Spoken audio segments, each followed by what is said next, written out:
হাড় কাঁপানো ঠান্ডায় কাঁপছে উত্তর ভারত। দিল্লি, পাঞ্জাব, হরিয়ানা, রাজস্থান, ওড়িশায় কমলা সতর্কতা জারি করা হয়েছে মৌসুম ভবনের তরফ থেকে।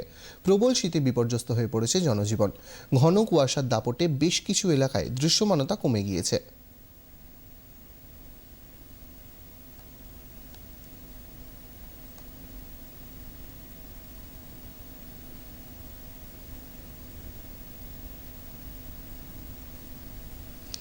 দিল্লি ও উত্তর ভারতে ঘন কুয়াশার দাপট, এর জেরে বিঘ্নিত হয়েছে বিমান পরিষেবা।